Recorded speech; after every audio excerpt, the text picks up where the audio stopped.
Top, Donc, je te laisse la parole. merci. Donc bonjour à tous. Comme vous pouvez le voir, nous démarrons sur l'outil Zoom. Nous sommes un nouvel outil qu'on a ajouté à notre panel pour animer nos talks. Les talks, pour ceux qui nous connaissent, c'est un format qu'on fait habituellement en événementiel. Aujourd'hui, on profite du confinement pour faire évoluer Limpide, évoluer notre mode de travail et évoluer du coup nos talks sur le format webinar. C'est une première pour nous. L'idée, ça va être à terme de peut-être multiplier ce format-là pour partager nos expertises. Avant de commencer, un retour rapide sur Limpide. On a créé la boîte en 2011. L'année dernière, on fait à peu près 2 millions de chiffres d'affaires. On est une trentaine pour faire ce chiffre d'affaires et nos expertises sont orientées sur l'UX, sur tout ce qui est amélioration de l'expérience utilisateur d'un site internet ou d'un applicatif métier. On partage cette expertise à travers nos talks, format événementiel, maintenant format webinar. Si tu peux passer à la slide suivante. Limpide, on a deux pôles d'expertise, donc l'expérience utilisateur, comme je le disais. On va travailler sur tout ce qui est analyse data, comportementale, interview utilisateur, vraiment remettre l'utilisateur au centre de la démarche pour pour retravailler ou créer un outil digital. Ça peut être un site internet, un applicatif métier, un logiciel. Le deuxième pôle, l'Inbuild Brand Experience, ici, c'est plutôt les métiers de la communication, comment on va faire vivre une marque à travers de l'identité, un programme d'identité, des supports, les contenus, les stratégies d'acquisition, SEO, SEO, SEA. Et ce qui est intéressant aujourd'hui, le thème qu'on va aborder, c'est donc le SEO, réunion entre les deux pôles, l'expérience utilisateur et l'acquisition. Aujourd'hui, nous nous En fait, que réunissons ce pour soit cette... à distance ou pas, il faudra qu'on se Tac. dise à la sortie de cette réunion Alors, j'essaye de comment on fait. de Voilà. couper ton micro, s'il te plaît. Si c'est à distance. Nous nous réunissons aujourd'hui pour répondre à cette question. Est-ce que le SXO est la révolution du SEO? Pour ça, on va avoir deux intervenants aujourd'hui qui sont Christophe Chaudel, directeur général de Limpide, qui travaille avec Nicolas Tournoy sur toutes les problématiques de stratégie et d'UX autour d'un projet digital, pour nos clients, bien sûr. Et Dimitri Scandaletos, qui est responsable du pôle trafic chez nous et qui accompagne du coup nos clients sur tout ce qui est acquisition pour l'utilisation d'un outil, acquisition sur un site internet et donc forcément tout ce qui est stratégie SXO. Je vous passe la parole, Bonjour. monsieur.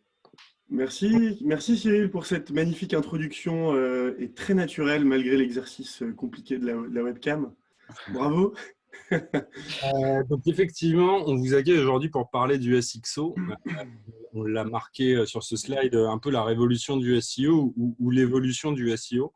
C'est vrai qu'on est arrivé sur des problématiques SXO il y a à peu près 2 ans, où on a commencé vraiment à comprendre que tout était imbriqué et voir les différences en fait, sur nos projets. On pouvait très bien travailler l'UX, mais on se rendait compte que les gens n'arrivaient pas sur les sites. Et quand on travaillait très bien l'acquisition, on se rendait compte qu'après, sur les sites, si on ne travaillait pas l'UX, on n'arrivait pas à convertir efficacement. Donc, c'est un peu de là qu'est venue notre réflexion sur le SXO. Et tout naturellement, le SXO, ça revient à décomposer en deux termes, hein, le SEO et l'UX. Sur le SXO, alors certains se posent la question pourquoi on n'appelle pas le SUX. Le SXO, c'est vraiment Search Experience Optimization, donc ça veut dire qu'on va vraiment s'appuyer sur les moteurs de recherche pour pouvoir comprendre toutes les tendances de recherche. Donc c'est vraiment l'amont, bien identifier ce qui va attirer les différents utilisateurs vers votre site internet, et ça avec différents leviers. Ouais, j'ai un peu de temps de merde. On va le décomposer ensuite donc en SEO et UX parce que naturellement, une fois qu'on a ciblé les tendances de recherche, il faut essayer d'y répondre au mieux, rendre accessible son contenu, ses fonctionnalités. Et ça, c'est la partie plutôt UX finalement du domaine. Donc aujourd'hui, on imbrique vraiment les équipes les unes avec les autres pour qu'elles puissent travailler ensemble sur des problématiques conjointes. Dimitri, si jamais tu veux compléter, n'hésite surtout pas. Non, mais c'est très bien résumé. Effectivement, alors là, on a simplifié par une équation en disant que c'est le plus. En réalité, c'est plutôt un mariage et un accompagnement, une évolution de ces deux compétences, de ces deux métiers qui mènent aujourd'hui vers la compétence du SXO, qu'on va détailler ensemble, évidemment, aujourd'hui. On pourrait tout simplement résumer ça sur une expérience, en fait. Donc, chez Limpide, on a l'habitude de créer, designer et proposer des expériences sur du digital. Et finalement, on se rend compte que même si on crée la meilleure expérience, comme je le disais, il faut susciter une envie. Et c'est cette action, en fait, qui est extrêmement difficile à pouvoir gérer. Donc, logiquement, il faut pas…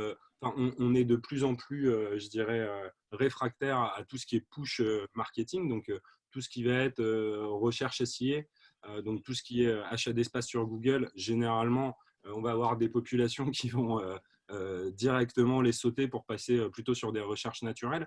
Et c'est là où on va essayer de chercher de la fluidité dans la recherche et de lier ça tout naturellement au contenu du site Internet. Ce n'est pas une recette dans le sens où si vous avez un contenu qui est complètement différent sur votre site Internet de ce que vous avez essayé de faire croire à Google, il ne sera pas dupe. Il va tout simplement vous squeezer et forcément moins bien vous noter. Et l'internaute, lui, ne sera pas dupe non plus. Une fois qu'il aura cliqué, il va très rapidement se rendre compte que le contenu n'est pas ciblé. Et donc, vous allez créer un taux de rebond beaucoup plus important que ce qui devrait être. Donc, c'est là aussi où l'aide, finalement, dès la recherche, dès le moment où l'internaute va taper un mot-clé, est extrêmement importante.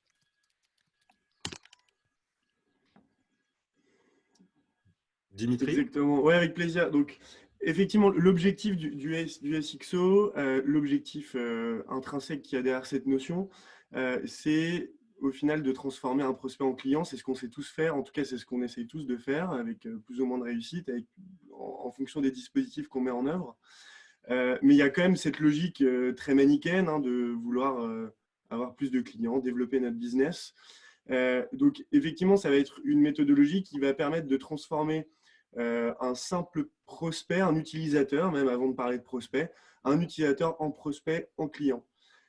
C'est toute cette chaîne d'expérience, cette chaîne de valeur-là, cette chaîne d'expérience qu'on va venir optimiser à chacune de ces étapes marketing, de la notoriété à l'acquisition, à l'engagement, jusqu'à la conversion. Et effectivement, c'est de réussir à convertir ça. Et ça, on l'a très vite compris depuis le début de Google, en fait. Et c'est pour ça que c'est intéressant de revenir sur l'histoire de l'algorithme et de Google. On parle beaucoup de Google avec sa formule secrète de l'algorithme. C'est un petit peu comme Coca-Cola. On sait qu'il y a quelque chose d'assez magique autour de ça et quelque chose, en tout cas, de secret. Ce qu'il faut savoir déjà, c'est que l'algorithme de Google ne change pas de manière annuelle. Là, on va vous parler de grands événements. Ça, c'est vraiment pour simplifier. En réalité, on sait que l'algorithme de Google change une centaine de fois par jour. C'est un flot continu d'optimisation et d'amélioration dans un seul et unique but, c'est de servir l'utilisateur. Avant de rentrer aussi dans le détail, c'est important de comprendre ce qu'on explique souvent et ce que j'explique souvent à nos clients, c'est que Google, avant tout, ça reste un business. Et ça a beau être un moteur de recherche, c'est notre meilleur ami à la maison maintenant avec le fameux OK Google. Alors désolé si je dois déclencher cette requête chez quelqu'un. Il y en a qui ont cet outil-là. Voilà. En fait, Google, son objectif, c'est d'améliorer l'expérience utilisateur de ses clients de la même façon que vous dans votre business pour vos clients. Et donc, l'objectif de Google, c'est de répondre à la question de ses utilisateurs le plus rapidement possible avec la meilleure qualité. Et on se rend compte depuis les années 2000 et même depuis la création de Google que c'est bien son objectif. Et ça a commencé dans les années 2000 avec la naissance d'une notion qui est très connue aujourd'hui et qui est très utilisée, c'est la notion de PageRank. C'est-à-dire que c'est une première brique de l'algorithme de Google qui permet de notifier et donc d'indexer des pages en fonction de son contenu et de son écosystème et de la façon dont il va vivre. Donc, il y a une notion interne qui est les mots-clés et la façon dont c'est géré, et le contenu, et la façon dont c'est externe, la façon dont c'est indexé, référencé et référé par d'autres domaines. Donc, on a cette première notion de PageRank déjà qui naît dans les années 2000. Un petit peu plus tard, on s'est rendu compte, alors je vais faire une petite digression aussi pour bien comprendre, en réalité, il y a deux types d'algorithmes de Google. Il y a ceux qui viennent affiner l'expérience utilisateur et ceux qui viennent pénaliser le dernier algorithme, en tout cas limiter l'utilisation par les utilisateurs du SEO du dernier algorithme. Là, c'est exactement ce qui se passe avec l'algorithme de Florida en 2003. Voilà, pendant 3 ans, Google a bien noté que les marketeurs avaient compris qu'il fallait optimiser son contenu. Et donc, ce que tout le monde a commencé à faire, c'est à mettre des mots-clés en abondance et de manière assez abusive. Et ça, je pense que pour une partie de l'audience, on l'a déjà noté, on l'a déjà vu.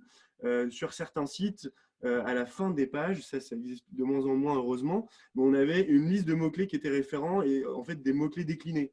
Par exemple, je sais pas, on cherchait un garage en Ile-de-France et puis on avait garage Paris 1er arrondissement, garage Paris 2e arrondissement, des liens qui étaient, en tout cas des mots-clés qui étaient disposés en bas de page.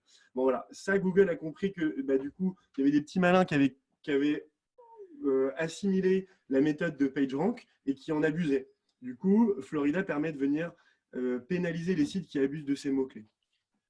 Un petit peu plus tard, l'année d'après, Google veut cette fois-ci améliorer l'expérience encore et encore et veut prendre en compte la dimension locale. C'est plutôt intéressant. En fait, ce qu'il veut, c'est que quand vous faites une recherche, vous, d'un magasin ou d'un outil ou de n'importe quoi, qu'on vous donne la requête qui est plutôt proche de chez vous. Et ça, je vous invite à faire ce test-là. Lorsque vous allez rechercher dans un endroit, par exemple le supermarché qui est le plus proche, automatiquement, dès maintenant sur votre mobile, Google va vous donner en suggestion un supermarché qui est proche de chez vous. Alors, j'espère que les vacances approchent, hein, malgré tout le contexte, qu'on pourra partir quand même probablement cet été. Je vous invite à faire le test. Et vous verrez qu'il y a une prise en compte énorme de la dimension locale. Donc, Google va favoriser les liens qui sont plutôt proches de chez vous. Un petit peu plus tard, voire même beaucoup plus tard, on a la prise en compte de l'ensemble des contenus. Et cette fois-ci, plus uniquement des contenus texte. Donc Google va commencer à essayer de comprendre ce qui se passe dans les images. Ça, c'est le principe de reconnaissance visuelle. Va essayer de comprendre ce qu'il y a dans les vidéos grâce aux sous-titres. Va essayer d'améliorer, en tout cas d'ouvrir le panel de contenu qu'elle va explorer, que Google va explorer pour référencer et contextualiser une page. Donc ça, c'est très important à prendre en compte. On se rend compte qu'elle le fait dès 2011. Donc oui, quand on vous parle de contenu SEO, on fait 9 fois sur 10 référence à du contenu texte. Aujourd'hui, ce n'est pas l'unique levier d'amélioration SEO. Et en 2012, effectivement, la Google Penguin qui vient cette fois-ci. Là, on parlait beaucoup de contenu. Tout à l'heure, je vous parlais dans PageRank de la dimension externe, c'est-à-dire des liens référents. Google voit qu'il y a énormément de farms à liens, c'est-à-dire des sites, des annuaires qui vous vendent peu scrupuleusement un principe d'affichage, un principe de trafic et surtout un principe pour améliorer votre score de qualité. Google vient mettre ça à plat et vient justement attribuer des notes à des sites internet. On va parler d'autorité, on a l'habitude de le schématiser, en tout cas de le vulgariser par une note sur 100. Voilà, en fait, maintenant, aujourd'hui, si un site qui reçoit beaucoup de liens et qui en donne beaucoup de faible qualité va avoir un score qui va être faible et donc va être pénalisé dans son indexation. En 2015, on voit évidemment le mobile arriver dans tous les foyers, dans tous les ménages, même bien avant. Et l'objectif, c'est d'améliorer cette requête-là. On parlait de la dimension locale. Ça, c'est le pendant de la dimension locale, hein, c'est la dimension mobile. Google va vérifier, que vous êtes bien responsive mobile, c'est-à-dire que votre site va bien être disponible et de manière agréable en termes d'expérience utilisateur sur les smartphones de ces utilisateurs.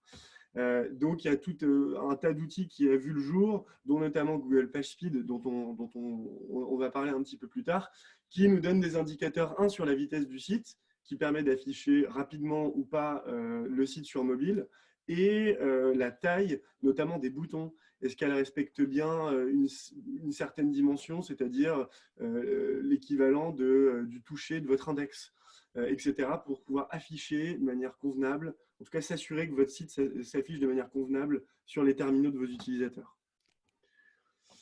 Donc voilà, donc on voit à travers toutes ces évolutions. Alors évidemment, la liste est loin d'être exhaustive, comme je vous le disais, mais l'objectif ici, c'est de vous donner de comprendre quel est l'objectif de Google. L'objectif de Google, il est quand même de vous donner, en tout cas de donner aux utilisateurs une expérience qui soit très forte. Et au final, c'est ça le SXO. C'est-à-dire que dès le référencement naturel, dès Google, on va venir privilégier une expérience utilisateur favorable à une expérience utilisateur défavorable, logiquement. Et donc, on se rend bien compte que dans le référencement naturel et dans la prise de parole de Google, et en tout cas dans la démonstration de ces algorithmes, qu'il n'y a pas seulement l'indexation, mais que l'indexation dépend également du parcours utilisateur. Et qu'au final, le SEO et le SXO, le SEO et l'UX sont bien liés par un concept qui est beaucoup plus large que ça, qui est le concept du SXO, et ça, bien avant qu'on ait réussi à mettre un nom dessus. Voilà. Ça, c'est pour terminer sur cette parenthèse sur les algorithmes. Donc, évidemment, il y a une approche quantitative du SXO. Google va aller regarder le nombre d'utilisateurs au global, le comportement de cet utilisateur-là pour que ce soit un échantillon représentatif, va faire des tests. Il y a une approche quantitative qui est évidemment centrée autour de la donnée. C'est indéniable. La deuxième dimension, c'est plutôt la dimension utilisateur. Alors, nous, c'est vrai que chez Limpide, on prône cette méthodologie UX qui est vraiment centrée sur l'utilisateur. Et en fait, ce qui nous intéresse aussi chez un utilisateur, c'est son côté pluriel. Et c'est le fait que finalement, définir un utilisateur par un terme comme étant une cible marketing, c'est pas réaliste.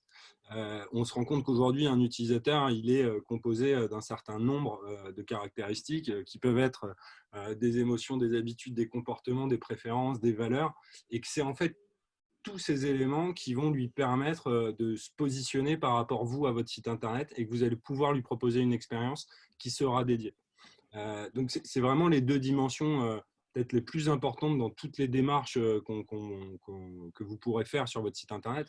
C'est tout de suite identifier ce quantitatif, l'analyse de la donnée, la mesure, savoir comment on récupère ces mesures, comment on les lit, comment on les interprète. Et après, sur le qualitatif, c'est savoir qui sont vos utilisateurs, ce qu'ils attendent de vous, comment ils vont consulter aussi votre site internet. Est-ce qu'ils vont le faire sur leur téléphone quand ils seront dans le métro, ou est-ce qu'ils vont le faire chez eux tranquillement sur le canapé ou au travail?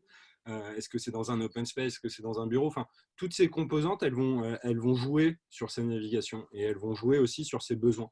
Et ça, il faut vraiment l'intégrer. Donc, cet aspect qualitatif, il est à prendre en compte. On le zappe souvent. Beaucoup de clients le zappent, beaucoup de gens le zappent quand ils lancent des projets parce qu'on se dit on connaît sa cible, on sait ce qu'on veut, on connaît sa strat, on connaît son métier, mais des petites piqûres de rappel régulières sur aller à la rencontre des utilisateurs et réussir à les définir un peu plus précisément, généralement, ça porte énormément de valeur pour la suite de vos démarches. Aller à la rencontre, ce n'est pas toujours évident.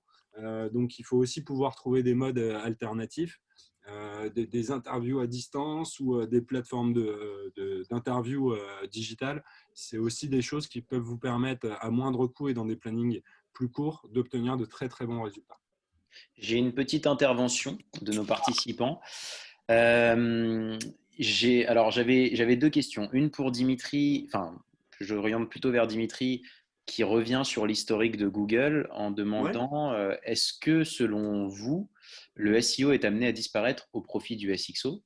Une deuxième question qui était plutôt pour Christophe sur la mesure de l'UX. Comment on peut mesurer l'UX? Tu as déjà commencé un peu à y répondre avec l'interview utilisateur. On peut compléter avec d'autres outils comme Hotjar, par exemple. Dimitri, je te laisse répondre à la première question. Avec plaisir. Et en fait, Cyril, je vais même répondre à une autre question qui a été posée un petit peu plus tôt. Je vais faire d'une pierre deux coups sur la différence entre le SXO et le CRO, donc le Conversion Rate Optimization, donc c'est l'optimisation du taux de conversion. Quand on parle de SXO, on parle bien de l'optimisation de l'expérience sur les moteurs de recherche, de l'expérience naturelle, quoi. Alors, en fait, le SXO est composé de plusieurs points. C'est ce que je disais tout à l'heure quand je vais reprendre, par exemple, des grands objectifs marketing. Dans les gros objectifs marketing, si on prend le principe d'un entonnoir, on a dans un premier temps un objectif de visibilité, de notoriété. Ensuite, on va avoir un objectif d'acquisition. Ensuite, on va avoir un objectif d'engagement, puis un objectif de transformation. Il y a plusieurs types d'objectifs. Ça, c'est les 4 grands objectifs qu'on recense et sur lesquels on peut s'appuyer. Le SEO permet de répondre à un des objectifs marketing qui est de la visibilité et principalement de l'acquisition. Voilà. En fait, le SEO, pour être très clair, le SEO est une composante du SXO. Le SXO est composé du SEO et le SXO est aussi composé du CRO, c'est-à-dire du Conversation Rate Optimization. En fait, le SEO, ça repose sur 3 piliers principaux. Un, ça va être l'optimisation sémantique, c'est l'optimisation de votre contenu. 2, c'est l'optimisation structurelle, la façon dont est construit votre site pour être indexé de la meilleure façon qui soit. Et 3, le netlinking, la façon dont communique dans un écosystème digital votre site avec d'autres. Voilà. Ces 3 piliers-là sont à travailler pour travailler votre SEO. Et lorsque vous travaillez votre SEO, vous avez déjà bien travaillé une première brique du SXO. De la même manière, et ça Christophe en parlera un peu plus tard, de la même manière que optimiser l'UX est une première optimisation du SXO aussi. Voilà. Et en fait, optimiser son taux de conversion reviendrait à optimiser le SXO. L'optimisation du taux de conversion, c'est quelque chose de très important parce qu'en fait, on s'est rendu compte qu'il ne suffisait pas d'être premier sur Google ou qu'il ne suffisait pas d'avoir énormément de trafic pour vendre. Voilà. Et ça, c'est très important de le comprendre. On parle cette fois-ci de qualitatif. On parle de visites de qualité. Voilà. Optimiser son taux de conversion, c'est optimiser la qualité de ses visites. Comment est-ce qu'on peut optimiser la qualité de ses visites? En répondant dès l'acquisition à une requête d'un utilisateur très spécifique et surtout très qualifié en termes de contenu. Et ça, Google le mesure de très près. Je fais une autre digression, après je rends la parole. Mais ce qui est important de comprendre, lorsqu'on fait des campagnes Google Ads, par exemple, à l'instar des campagnes et des actions qu'on peut entreprendre sur le référencement naturel, Google va mesurer la qualité de l'utilisateur, la qualité de la visite de l'utilisateur sur les pages d'atterrissage. On voit des campagnes sur certains de nos clients, quand on reprend des campagnes d'acquisition en SIA et qu'on audite les comptes existants, on se rend compte qu'ils dépensaient énormément de sous sur un mot-clé. Leur CPC était très élevé. Pourquoi? Parce qu'en fait, la page d'atterrissage ne correspondait pas à la requête utilisateur. Exemple très simple, ils se positionnaient sur un mot-clé de taille, par exemple des chaussures Nike Air Max taille 42, et en réalité, sur leur page d'atterrissage, ils proposaient des Air Max, des Puma et aussi des Adidas. Donc forcément, Google comprend que l'utilisateur, en fait, il a un contenu qui est display, un contenu qui est affiché, qui ne correspond pas vraiment à sa requête. L'utilisateur va lui-même repartir, va repartir parce qu'il ne va pas être intéressé par la requête. Et ça, Google va le mesurer. Et va se dire, en fait, les utilisateurs que je fais venir sur le site de Tartampion, en fait, ne répondent pas à la demande de l'utilisateur. Et ça, c'est important, quand je vous dis ça, de se rappeler ce que je vous ai dit en préambule, à savoir que l'objectif premier et unique de Google est de proposer à ses clients la meilleure utilisation possible de leur outil. Et donc, de leur proposer la meilleure visite possible d'un site web. Voilà. Donc, Google va venir mesurer. Je ne sais pas si j'ai répondu à la question. Je pense que j'ai répondu peut-être à d'autres questions en même temps. Super. On peut peut-être avancer un peu dans la presse. J'ai quelques questions que je vous réserve pour plus tard. Ok.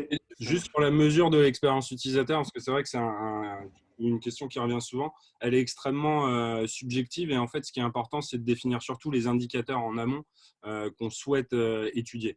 Donc, comme toute mesure, il faut pouvoir avoir des indicateurs. Il faut pouvoir les définir dès le démarrage du projet. Pour certains, c'est la satisfaction client. Pour d'autres, c'est l'accessibilité à des contenus. Là, quand on parle du CRO, c'est marrant parce que en fait, là, on est sur de l'optimisation de tunnel d'achat, par exemple, où l'expérience, finalement, on la met un peu de côté versus une optimisation chiffrée du nombre de ventes. Donc après, ça dépend toujours de vos objectifs. Certains veulent proposer une expérience pédagogique, intuitive, fluide. D'autres veulent proposer des expériences très orientées, très axées sur de la conversion. Donc, ce qui est surtout important au démarrage, c'est de définir les KPI et de se dire, OK, quelle expérience je veux proposer et comment je vais faire pour pouvoir la mesurer périodiquement. Parce que la mesure, elle se fait en photo 1. Nous, systématiquement, le qualitatif et le quantitatif, ça donne lieu à des audits sur tout démarrage de projet chez Limpide. S'il y a un site existant ou un outil applicatif existant, on fait un audit. Et à partir de là, on analyse les signaux faibles de la partie quantitative. Et sur la partie qualitative, on essaye d'aller un peu plus loin sur le besoin. Et c'est de ces deux éléments qu'on va poser vraiment nos indicateurs. Et on va dire, bah, OK, ça, c'est notre map. C'est la carte des indicateurs qu'on va suivre tout au long du projet. Et on va la vérifier et analyser toujours les mêmes points à des périodes régulières. Généralement, c'est 1 à 3 mois. Et on proposera des optimisations si jamais on voit qu'il y a des indicateurs qui ne performent pas. J'ai essayé de faire court dans la réponse. Ouais. Ouais. Non, c'est très bien, c'est complémentaire, quoi. Donc, interpréter le sens de la requête, effectivement, identifier des besoins, ça permet de savoir beaucoup plus précisément le type de contenu que vous allez pouvoir proposer à l'utilisateur. Parce qu'on parle de ça, hein, quand on parle de SXO, on parle d'un lien direct entre une recherche d'informations et la présentation de ces informations sur votre site internet. La magnifique question. Comment mettre en place une stratégie SXO? Alors là, je vais laisser Dimitri répondre à cette question. Ouais. Magnifique question. Effectivement, voilà, on va avoir une méthodologie qui va évidemment répondre en plusieurs points. La première, vous l'avez compris, ici, on ne va pas nécessairement parler de quantité. En fait, on ne va pas vous inciter dans une stratégie SXO à travailler en quantité pour ensuite avoir un tamisage de plus en plus fin. L'idée, il est dès l'acquisition, dès les premiers objectifs marketing, de travailler la qualité de ces visites et donc la qualité de ces contenus.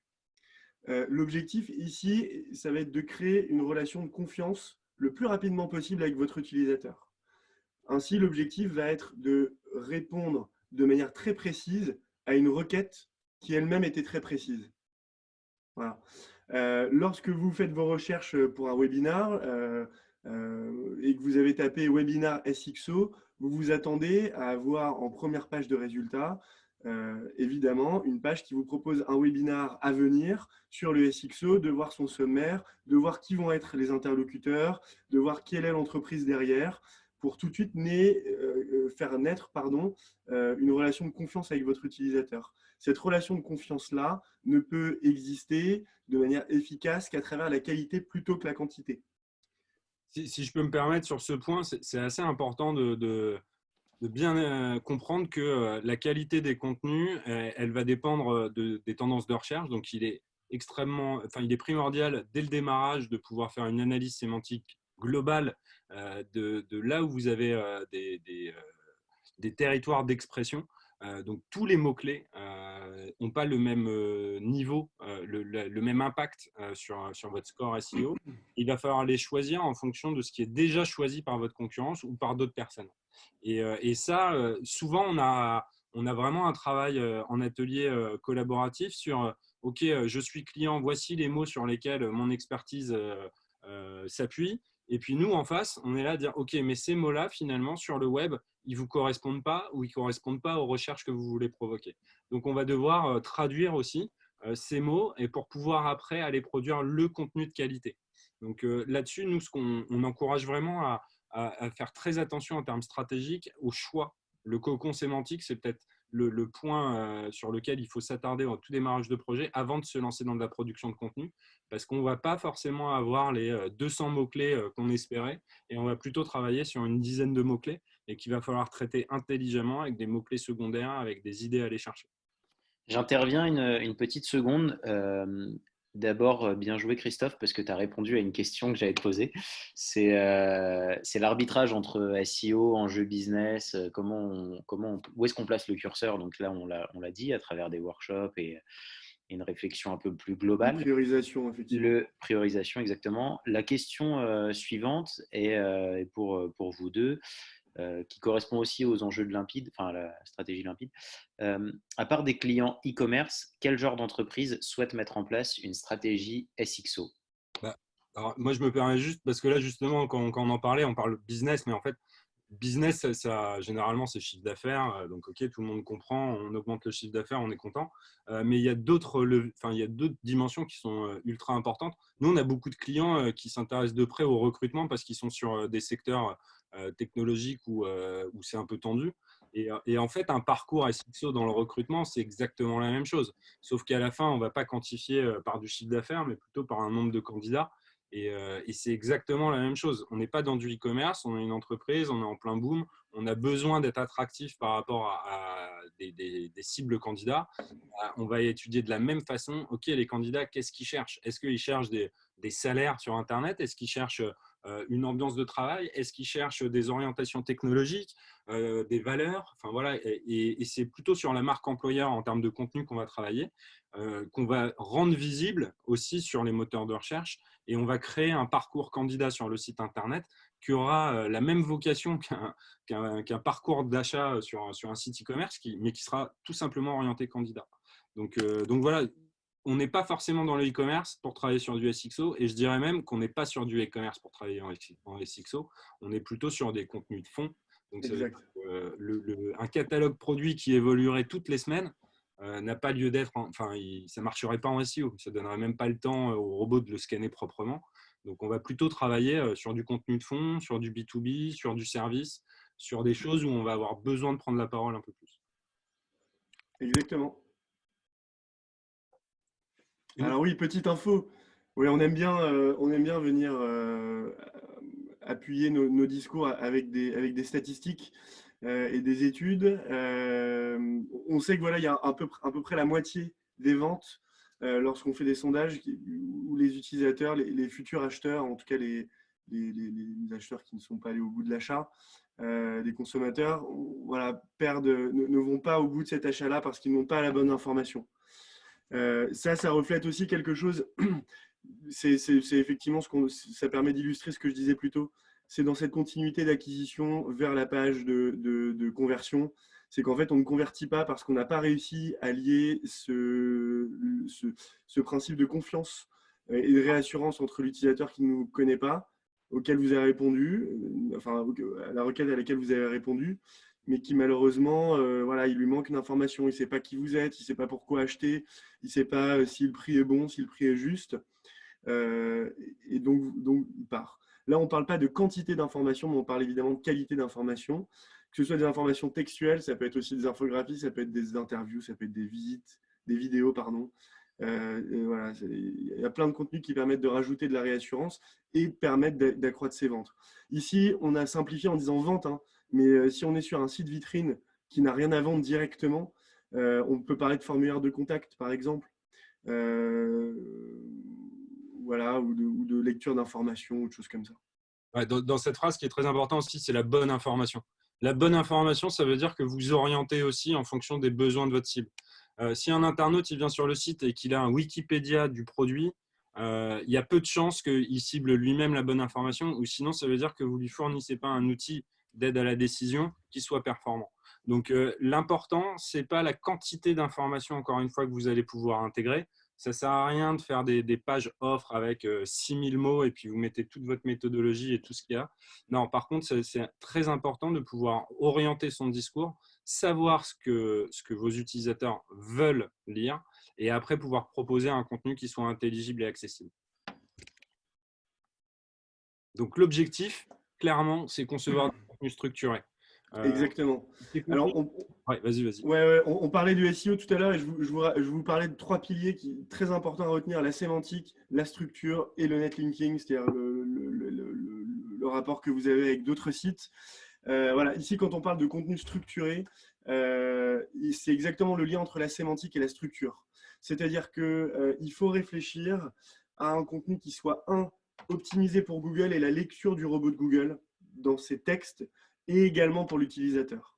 Tout à l'heure, Christophe parlait d'un point très intéressant qu'on livre, nous, à l'agence, lorsqu'on a l'occasion de travailler sur des stratégies SEO pour nos clients. On va livrer des cocons sémantiques qui nous permettent du coup d'hiérarchiser le contenu, en fait de créer une arborescence thématique et de contenu pour optimiser le déploiement, en tout cas la visibilité de notre site et de notre partenaire sur Internet, sur Google.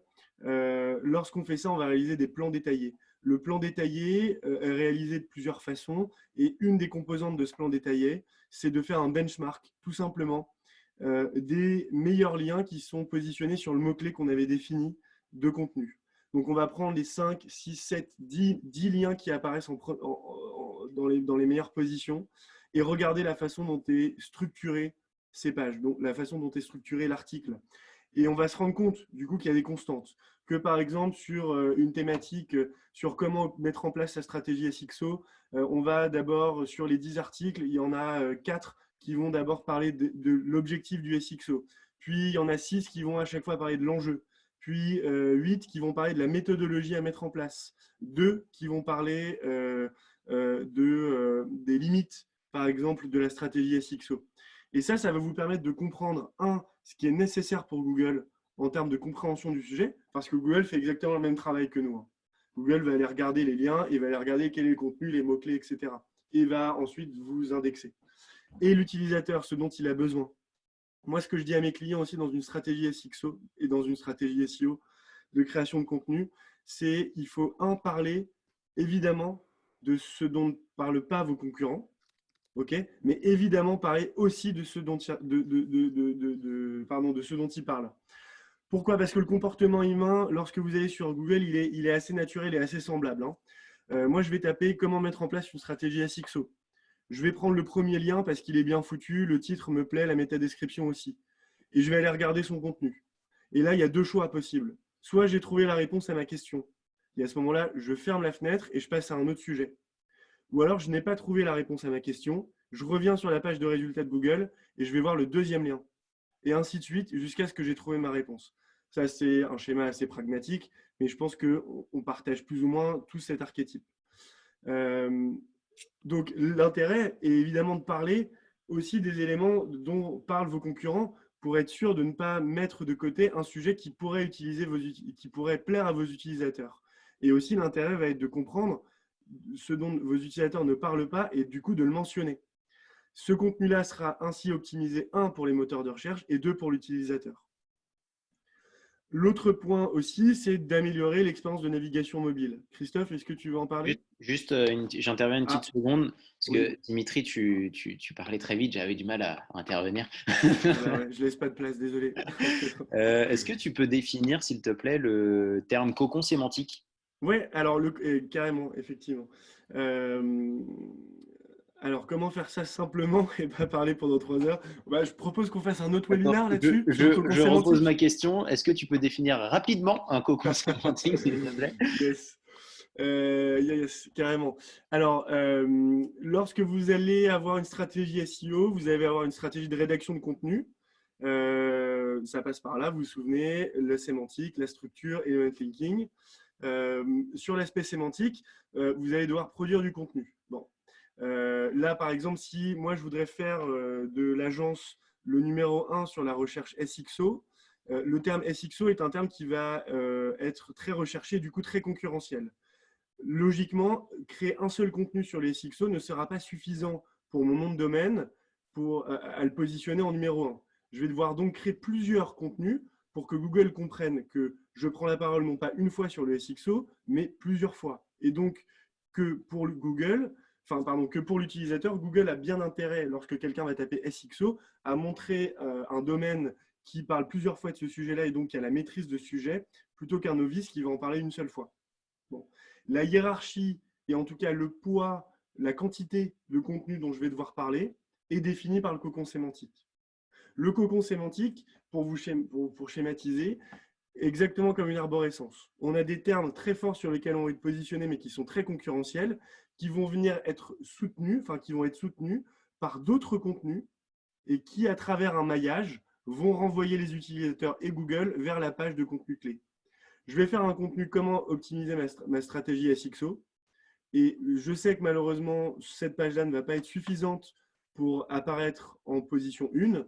Je vais venir la renforcer avec 5 ou 6 autres articles qui est la définition du SXO, l'enjeu du SXO, comment mettre en place une stratégie SXO pour les PME, comment mettre en place une stratégie SXO dans l'automobile pour que les utilisateurs qui vont taper stratégie SXO automobile tombent vers ma page spécifique. Rappelez-vous de la nécessité d'avoir une stratégie qualité, vont arriver vers ma page stratégie SXO automobile et cette page-là va aussi à terme, à l'intérieur de mon contenu, renvoyer vers la page principale stratégie SXO. C'est en fait le rouage derrière ce maillage-là et le cocon sémantique. On considère que tu as répondu à la question. J'espère, je ne sais pas si c'était clair, pardon. Alors, j'ai un très bien merci. Donc, j'imagine que la réponse a été apportée. J'ai aussi une demande d'illustration. Comment on pourrait traduire ça, un cocon sémantique? Je pense que c'est le mot Alors, cocon. à la fin du webinaire, je vous partage mon écran et je vous montre un cocon sémantique. Super, Si vous êtes sage. c'est merveilleux. Et si on arrive à accélérer un peu, je pense. Ouais, Je pense, accélérons, ouais, pardon. c'est ce que j'allais dire. Je pense qu'on va accélérer un petit peu pour être dans le timing. Optimiser l'expérience de navigation mobile, je pense qu'aujourd'hui, tout le monde est conscient du fait que tous les sites Internet sont responsive. D'ailleurs, le responsive est un critère à prendre dans le SEO.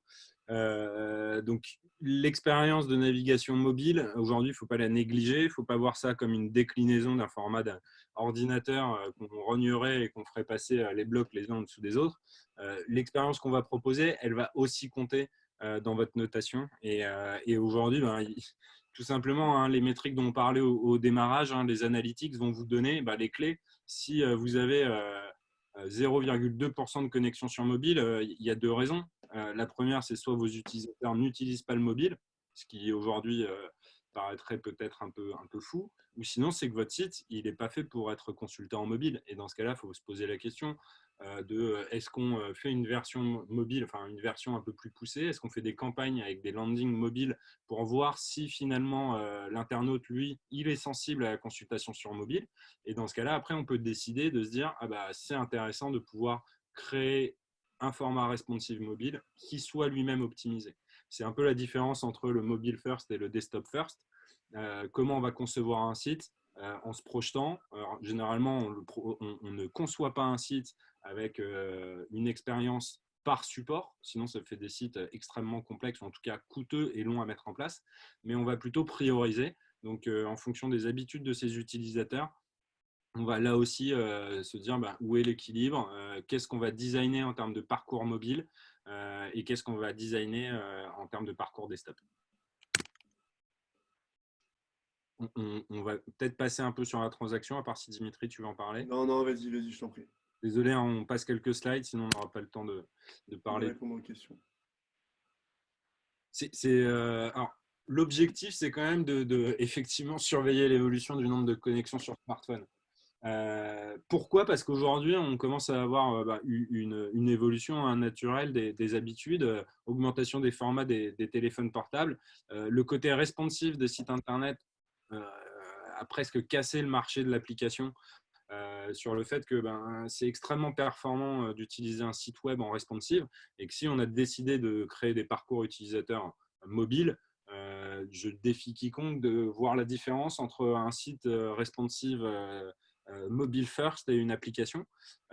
Quand je parle vraiment de navigation sur site, je ne parle pas de jeux vidéo ou autre. Mais ça montre que l'utilisation du téléphone, elle devient vraiment centrale, en tout cas dans notre vie. C'est aussi un support qu'on a toute la journée sur nous, qu'on soit encore une fois dans les transports, au travail, chez soi, on a son téléphone avec soi et on l'utilise avec des nouveaux outils. Le plus connu, tout à l'heure, Dimitri en a parlé avec le OK Google, mais finalement, l'assistant vocal qu'on embarque chacun sur nos téléphones devient de plus en plus sollicité. On ne le voit pas trop en France, pour être très honnête, mais dès qu'on part sur d'autres pays, on voit que les assistants vocaux et les messageries type WhatsApp deviennent extrêmement sollicités sur finalement l'accès à du contenu.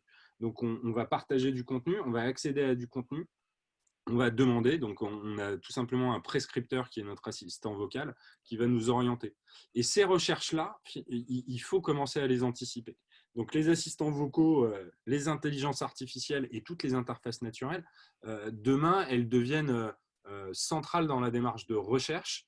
Et si on a uniquement misé sur une recherche Google, je tape une question, on peut aussi passer à côté demain des tendances de recherche et de l'optimisation. Donc, nous, ce qu'on encourage, c'est surtout de continuer à regarder ce qu'il y a devant.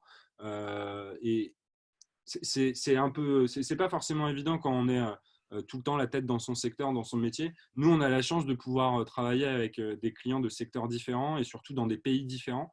Et en fait, on se rend rapidement compte quand on fait nos benchmarks qu'il y a des pays qui sont clairement en avance, mais aussi parce que ça répond à des questions d'infrastructure locale et parce que aller sur un site internet avec plein de vidéos, c'est pas possible en termes de bande passante, ça marcherait pas. Et donc, on va tout simplement utiliser WhatsApp. C'est le cas en Afrique et ça marche super bien. Et aujourd'hui, il y a des gens qui consciemment ne font pas de site internet, se positionnent sur Facebook, sur WhatsApp et réussissent à créer de l'activité de manière beaucoup plus performante que d'autres qui auraient un site internet, mais finalement, les internautes ne recherchent pas par Google, donc ne tombent pas dessus. Est-ce que, Christophe, tu peux définir le terme interface naturelle, s'il te plaît? Une interface naturelle, tout à fait, tout à fait. L'interface naturelle, c'est tout ce qui va composer votre environnement et qui va pouvoir être sollicité en fonction de là où vous êtes finalement.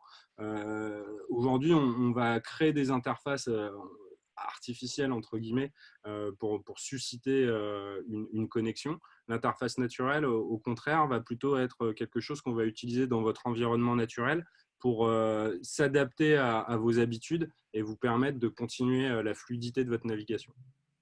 J'ai une autre question aussi sur laquelle on peut répondre rapidement, c'est comment le fait qu'un geste change, exemple, taper une requête sur un clavier versus parler à son smartphone, modifie les termes de recherche sémantique pour les mots-clés. Je pense que la réponse vient du fait qu'en parlant, on donne une phrase complète, par exemple, ou trouver un restaurant à côté de chez moi, versus sur un clavier, sur son smartphone, taper une requête plus courte, restaurant Paris 15.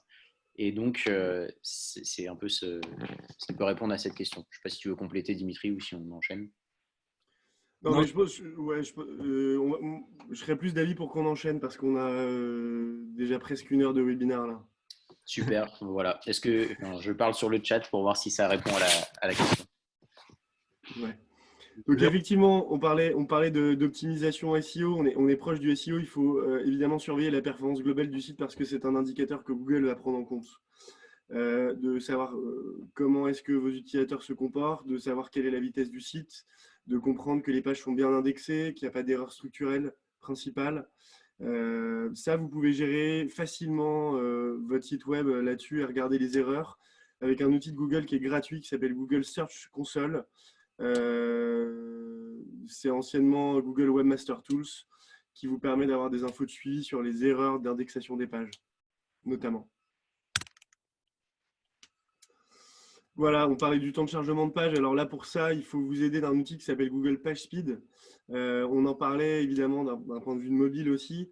Voilà, on sait que notamment sur mobile, 40% des utilisateurs d'un site web partent s'il prend plus de 3 secondes pour se charger. Il y a aujourd'hui, avec tout ce principe d'urgence et d'instantanéité d'information, on n'est pas capable d'attendre 3 secondes qu'un site se charge. Donc on le quitte, hein, moi le premier. Donc surveillez ça, en tout cas surtout pour vos pages d'atterrissage. Si vous devez prioriser ça, regardez très simplement dans Google Analytics quelles sont vos pages d'atterrissage les plus fréquentées et vous optimisez dans un premier temps le temps de chargement sur ces 5 pages-là, 5, 6, 10 pages, 10 premières pages. Une fois que votre site aura chargé une première page, généralement les pages suivantes mettent moins de temps à charger grâce à la mise en place des caches. Voilà, donc l'objectif, effectivement, ça va être, pour rentrer dans un objectif d'amélioration continue, d'identifier les leviers d'amélioration. La mise en cache, j'en parlais, l'hébergement du site web, ça, c'est souvent quelque chose qu'il faut surveiller. C'est de temps en temps un peu intéressant pour certains business de dépenser une centaine d'euros de plus par an pour avoir un serveur dédié et pas mutualisé. Ça, c'est voilà, des points à surveiller. Là, vous pouvez gratter du score d'amélioration et de la vitesse de chargement, faites-le. Allégez votre code. Réfléchissez à des pages, à des pages dans lesquelles vos visuels sont optimisés.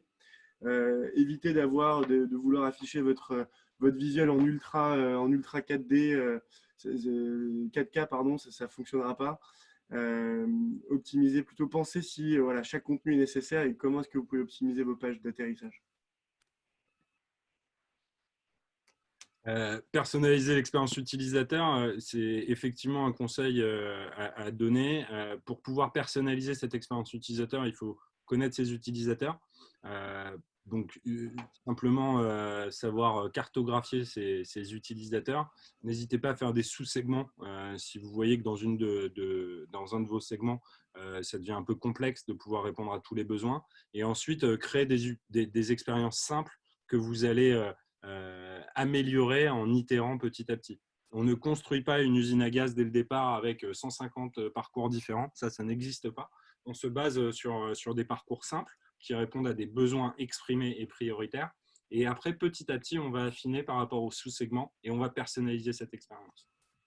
Juste une précision pour tout à l'heure, les interfaces naturelles, j'aime bien toujours donner un exemple à la fin. Là, on est resté très théorique parce qu'en plus, l'interface naturelle est un peu un concept. Mais l'exemple que tout le monde connaît, c'est l'écran tactile iPhone. Et comment on utilise finalement un logiciel informatique. Avant création de l'informatique, on utilise des commandes DOS. Après, on a la chance d'avoir une souris qui apparaît avec un petit curseur, mais ça nécessite, et vous pouvez le voir avec tous les grands-parents du monde, un peu d'apprentissage de OK, la souris, ça sert à quoi? Je clique, je double-clique. Est-ce que tout ça, finalement, c'est de l'apprentissage? Oui. Le postulat pour l'écran d'iPhone, c'était OK, maintenant, il faut qu'un enfant puisse l'utiliser. Donc, ce n'est pas forcément un dogme très sympa, mais en tout cas, c'est OK, comment on l'utilise. Et maintenant, tous ceux qui sont parents le savent, un enfant, il a besoin de voir une fois l'utilisation d'un téléphone portable pour pouvoir l'utiliser une deuxième fois. Le swipe, tous les gestes, c'est extrêmement naturel. Et c'est de là que vient l'interface naturelle qui contrebalance avec une interface forcée où on vous incite à faire des actions. Des stats, hein, parce que de toute façon, la vie sans les stats, ce n'est pas vraiment la vie. 88% des clients en ligne ne retourneront pas s'ils ont fait une mauvaise expérience. C'est très dur de faire de l'acquisition. Donc, une fois qu'on a dépensé beaucoup de budget dans de l'achat d'espace, dans du SEO, il faut faire en sorte que les gens restent sur son site, reviennent, animer son site internet, proposer une expérience fluide qui réponde à un besoin. Ça ne sert à rien de créer des faux besoins, ça ne sert à rien d'aller chercher le plus de monde possible. Si la cible ne s'intéresse pas finalement à votre contenu, ce sera une cible qui sera venue sur votre site uniquement artificiellement. Il n'y a aucun intérêt à ça. Il vaut mieux travailler avec peu de visiteurs, mais qui soient qualifiés, sur lesquels vous pouvez travailler pour pouvoir créer un socle, plutôt que d'avoir le monde entier qui vient sur votre site internet et qui repart 0,2 secondes après. On parle de qualité, évidemment. Tout à fait. Donc, effectivement, l'objectif qu'on donne généralement en conclusion, c'est identifier vos cibles. Pour ça, faites des audits, regardez comment vos sites internet fonctionnent. Situez-vous dans votre environnement concurrentiel. Faites du benchmark. Allez chercher les habitudes, les bonnes pratiques sur votre secteur, aussi sur d'autres secteurs, sur votre pays, sur votre marché, mais allez voir aussi à l'extérieur. N'hésitez pas à aller commander des études spécifiques pour comprendre sur le digital comment votre cible fonctionne, parce que votre cible ne fonctionne pas forcément de la même façon dans le digital qu'en physique.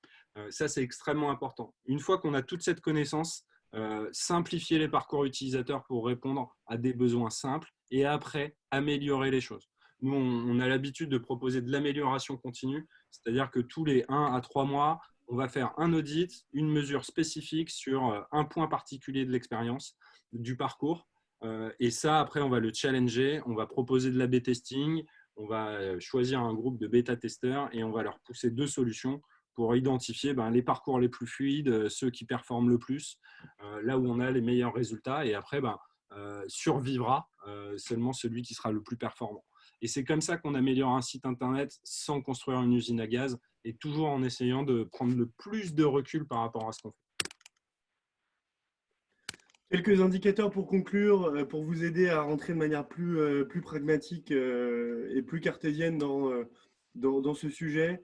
On parle énormément de mettre en place, vous connaissez ce principe de Lean, on vient réfléchir, on vient produire et surtout on vient analyser. L'analyse vous permettra de mettre en place des recommandations et de savoir comment prioriser tous les points dont on a parlé. Le premier point à regarder, c'est le taux de clic. Le taux de clic de vos annonces naturelles. Ça, vous pouvez le voir avec l'outil dont je vous parlais tout à l'heure, qui est Google Search Console, où vous allez pouvoir voir les requêtes qui sont tapées par les utilisateurs, le nombre d'impressions générées, c'est-à-dire le nombre de fois où votre le résultat de votre lien est apparu et le nombre de clics que vous avez eu. Et du coup, clic divisé par le nombre d'impressions, multiplié par 100, vous donne le taux de clic.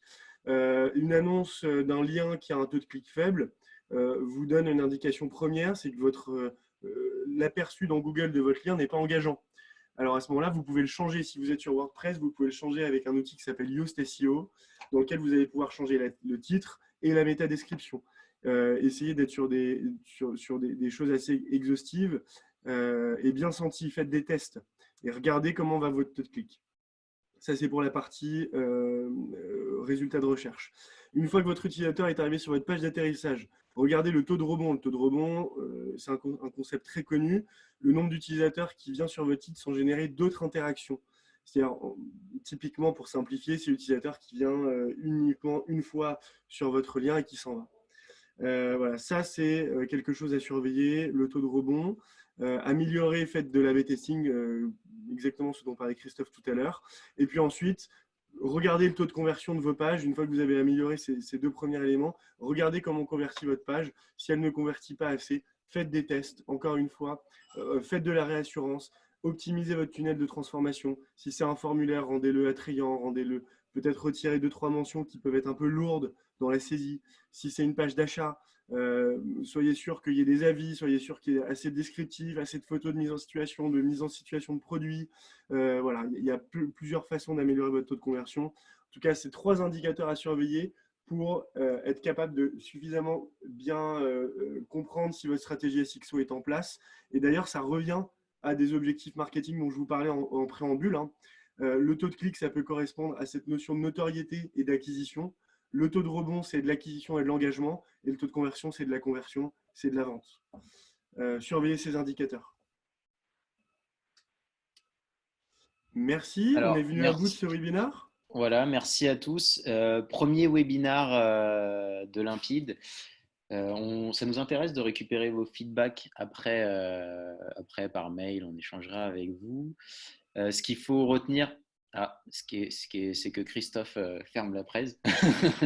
Ce qu'il faut retenir, c'est que ce contenu, cette présentation, vous pouvez aussi retrouver ça sur notre blog. On vous enverra le lien. Pour répondre à quelques questions, et on va peut-être repartir dessus si certains veulent rester, le SXO, ce qui est intéressant, c'est d'auditer votre site internet pour poser votre stratégie, avoir une vision globale en termes de SEO, du X et atteindre de la performance. Pour ça, nous, on propose cet accompagnement, bien sûr.